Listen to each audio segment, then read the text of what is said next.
Hi friends, welcome to Mallis kitchen. Mallis kitchen இன்னைக்கு நம்ம roadside Kaalan gravy தான் செய்ய போறோம். தேவையான ingredients எல்லாமே நம்ம எடுத்து வச்சிருக்கோம். பாதிக்கு பாதி வந்து காளானும் முட்டைக்கோசும் கட் பண்ணி வச்சிருக்கோம். தக்காளி அரைச்சு வச்சிருக்கோம். இஞ்சி பூண்டு பேஸ்ட், மைதா மாவு, கார்ன் ஃப்ளவர், வெங்காயம், கரம் மசாலா, மிளகாய் தூள் வச்சிருக்கோம். இதை வச்சு ரொம்பவே சிம்பிளாகவும் வீட்லயே நம்ம ஈஸியாகவும் செய்ய போறோம். பாத்தீங்கன்னா ஒரு அகலமான பாத்திரத்துல மஷ்ரூம் வந்து ஆட் பண்ணிக்கலாம். முட்டைக்கோசையும் வந்து இதுல சேர்த்துடலாம். நீங்கள் கடையில் சாப்பிட்டீங்க அப்படின்னா முட்டைக்கோஸ் தான் அதில் அதிகமாக இருக்கும், மஷ்ரூம் இருக்கிறதே தெரியாது. இந்த மாதிரி நீங்கள் வீட்டில் செய்யும்போது மஷ்ரூம்ஸ் வந்து நிறைய ஆட் பண்ணி நீங்கள் செஞ்சுக்கலாம். 1/2 கப் அளவுக்கு மைதா மாவு சேர்த்துக்கலாம்.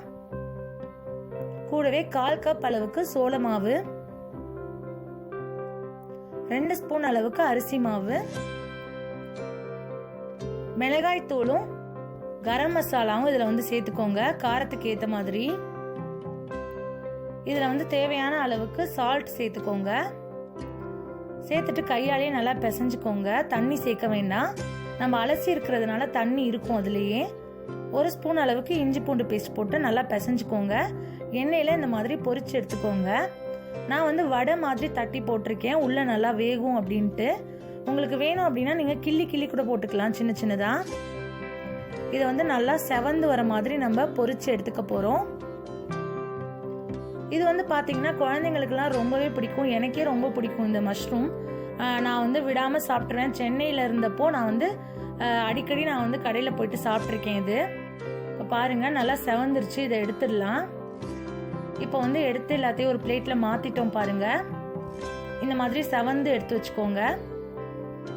இப்போ கிரேவிக்கு ஒரு பாத்திரத்தில் எண்ணெய் ஊற்றிக்கோங்க. ஒரு 3 ஸ்பூன் அளவுக்கு ஆயில், கூடவே நறுக்கி வச்சிருக்கிற வெங்காயம்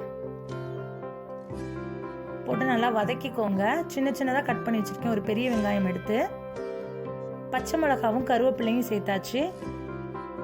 இதில் வந்து இஞ்சி பூண்டு பேஸ்ட் வந்து ஏற்கனவே போட்டிருக்கோம், அதனால உங்களுக்கு ஏற்ற மாதிரி நீங்கள் வந்து போட்டுக்கோங்க. இதில் நான் வந்து ஒரு 1.25 ஸ்பூன் அளவுக்கு சேர்த்துருக்கேன். இதில் சேர்த்துட்டு நல்லா மிக்ஸ் பண்ணிக்கோங்க. கடையில் வந்து பார்த்தீங்கன்னா சாஸ் வந்து ஆட் பண்ணுவாங்க, அதுக்கு பதிலாக வந்து நம்ம தக்காளி வந்து அரைச்சி வச்சுருக்கோம் பாருங்கள். ஒரு 3 தக்காளி, பெரிய தக்காளியாக. புளிப்புக்காக நான் 3 எடுத்திருக்கேன். அதையும் வந்து இதில் சேர்த்துடலாம்.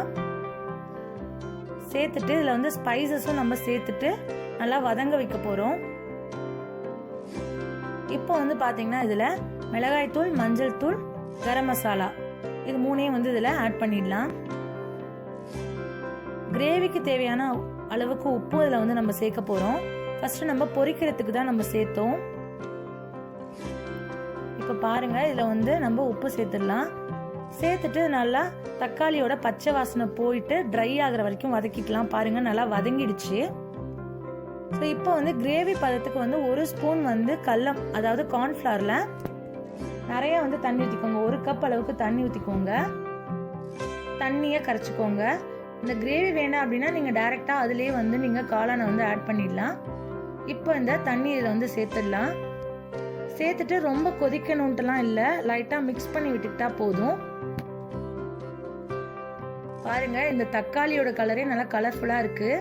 இப்போ இந்த பொரிச்ச காளானை நான் குட்டி குட்டியாக பிச்சு வச்சிருக்கேன், அதை வந்து இதில் சேர்த்துடுறேன். சேர்த்துட்டு நல்லா நம்ம கலந்து விட்டுக்க போகிறோம். ரொம்பவே ஈஸியாக நீங்கள் வீட்டில் செஞ்சிடலாம் ஃப்ரெண்ட்ஸ். உங்களுக்கு காளான் இல்லை அப்படின்னா நீங்கள் முட்டைக்கோஸ் வச்சு கூட நீங்கள் இதை செய்யலாம், அதே டேஸ்ட்டு தான் இருக்கும். ஏன்னா கடையில் கூட முட்டைக்கோஸ் தான் வந்து அதிகமாக சேர்த்துருப்பாங்க. ஸோ வந்து நல்லா மசிச்சு விட்ட மாதிரி நம்ம செஞ்சுக்கணும், அப்போ தான் அந்த கிரேவி தான் நல்லா உள்ளே இறங்கும். இந்த மாதிரி வந்து நல்லா கலந்து விட்டுக்கோங்க. இது குழந்தைங்களுக்கும் ரொம்ப பிடிக்கும். நீங்கள் ஈவினிங் டைமில் ஸ்நாக்ஸ் மாதிரி செஞ்சு கொடுக்கலாம், சப்பாத்தி கூட வச்சு சாப்பிட்லாம், நல்லா டேஸ்ட்டாக இருக்கும். இதை வந்து நம்ம இப்போ ஒரு பவுலில் மாற்ற போகிறோம். அவ்வளோதான் ஃப்ரெண்ட்ஸ், சூப்பரான ரோட் சைட் காளான் ரெசிபி நமக்கு ரெடி ஆயிடுச்சு. மறக்காமல் ட்ரை பண்ணிவிட்டு உங்களோட கமெண்ட்ஸ் கொடுங்க. தேங்க்யூ.